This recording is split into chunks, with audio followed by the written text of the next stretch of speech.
मांगा जाएगा, उनके यूटी फॉर्मेट कैसा था, तो उसी के बेसिस पे लगेंगे।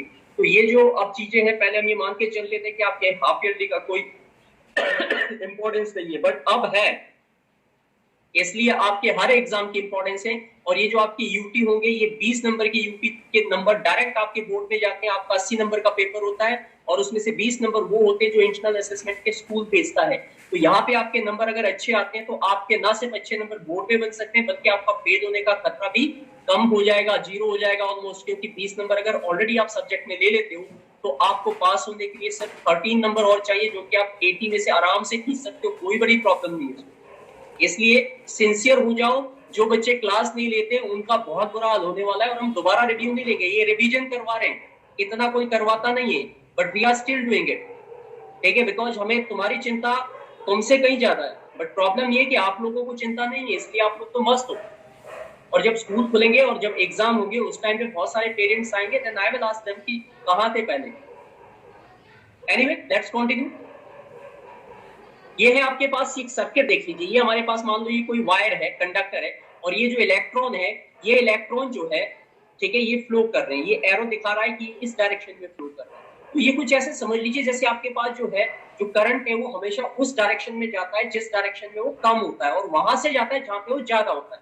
तो सपोज करो ए और बी, ये दो टंकियां हैं आपके पास, और ये यहाँ पे नीचे इसमें एक पाइप कनेक्ट की हुई है। तो अगर मान लो ए के अंदर ज्यादा पानी है तो ए का पानी धीरे धीरे इस पाइप के थ्रू किस में आएगा, बी में आएगा। कब तक आएगा, जब तक दोनों जगह पे बराबर बराबर लेवल पानी का नहीं हो जाता। यही टेंडेंसी करंट की भी होती है, किसी भी डिवाइस की, बैटरी या फिर आप मान के चलिए सेल या जो भी सोर्स ऑफ इलेक्ट्रिक करंट है, उसमें जितना ज्यादा करंट होता है, इलेक्ट्रॉन्स होते हैं, वो तब तक फ्लो करते रहते हैं दूसरी तरफ, जब तक कि वो इक्वली बैलेंस नहीं हो जाते, यानी कि इक्विलिब्रियम अचीव नहीं कर देते। और इसी कंडीशन पे, इसी फॉर्मेट पे जो है वो इलेक्ट्रिक चार्ज फ्लो करते हैं, कि इलेक्ट्रिक चार्ज हमेशा वहां से फ्लो करेगा जहां वो ज्यादा होगा, और किधर फ्लो करेगा, जिधर कम होगा, राइट। इट्स सिमिलर टू जैसे हमारा पानी है वो हमेशा टंकी से नीचे की तरफ आता है, नीचे से ऊपर वो सिर्फ मोटर चढ़ा सकते हो फोर्स के साथ, राइट। अगर ये कंडक्टर में कनेक्ट कर लूं ऐसे करके, तो आप देख सकते हो कि बैटरी के इलेक्ट्रॉन इधर से इधर जा रहे हैं, ठीक है।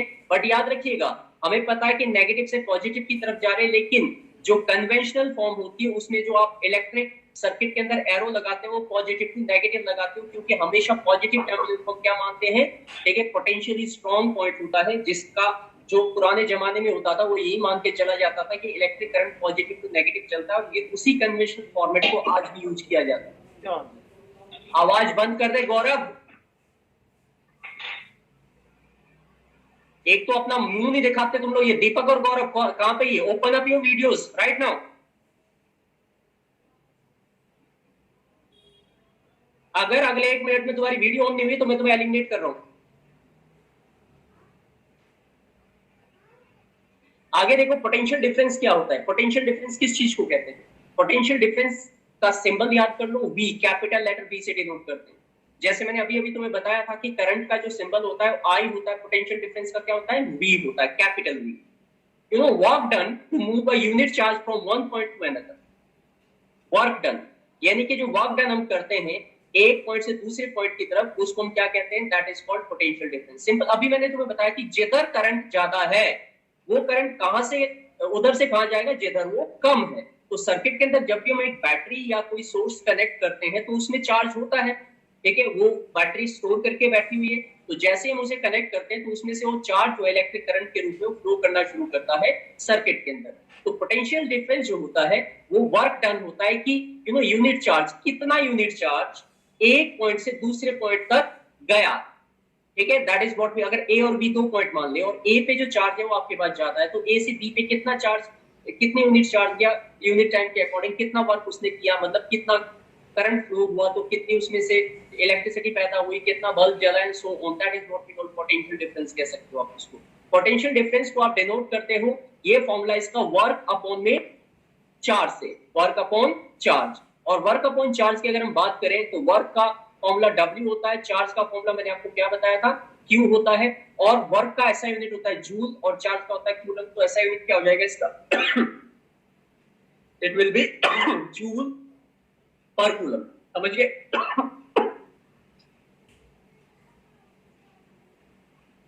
ऐसा यूनिट आपको पोटेंशियल डिफरेंस की याद रखनी है, वोल्ट होती है, कैपिटल लेटर वी से डिनोट करते हैं। और 1 वोल्ट की डेफिनेशन अक्सर पूछी जाए तो आप लिखोगे कि जब 1 जूल वर्क जब 1 जूल वर्क होता है एक कूलम चार्ज को एक पॉइंट से दूसरे पॉइंट तक लाने के लिए, तो उसे हम क्या कहते हैं, 1 वोल्ट कहते हैं। तो that means when 1 joule work is done in carrying 1 coulomb charge, then potential difference is called 1 volt. And cell और जो बैटरी होते हैं ये वो डिवाइसेस होते हैं जो किसी भी सर्किट पे कनेक्ट करके वहां पे करंट को मेंटेन करके रखते हैं, यानी कि उनके अंदर वो इलेक्ट्रिक करंट स्टोर होता है in the form of charge.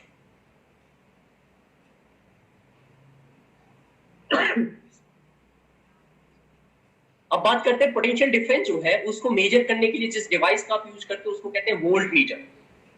Current के लिए हम करते थे अमीटर और पोटेंशियल डिफरेंस को मेजर किया जाता है वोल्ट मीटर से।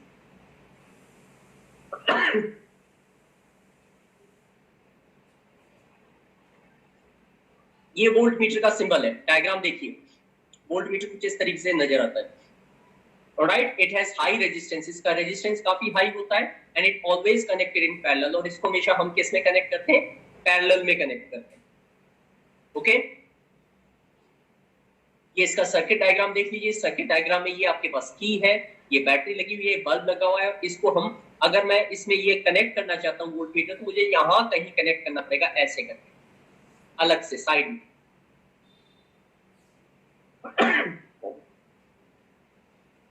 Current always flow from higher potential to lower potential, और करंट फ्लो करने की टेंडेंसी होती है जहां वो ज्यादा होता है वो उधर से किधर फ्लो करता है जहां वो कम होता है। तो सिंपल सी बात, आप एरो अगर लगाओगे तो पॉजिटिव डायरेक्शन में इधर से इधर की तरफ लगाओगे। पोटेंशियल हमेशा पॉजिटिव टर्मिनल का हाई माना जाता है। ओके, उसके बाद अब आगे बढ़ते हैं। ये देखिए, ये मैंने इसमें जो है वोल्ट मीटर कनेक्ट कर दिया और ये पैरेलल में। एमीटर अगर होता तो यहाँ पे कहीं लगा सकते थे हम सीधा डायरेक्टली। आप ओम्स लॉ की बात करेंगे, ये है ओम्स लॉ हमारे पास।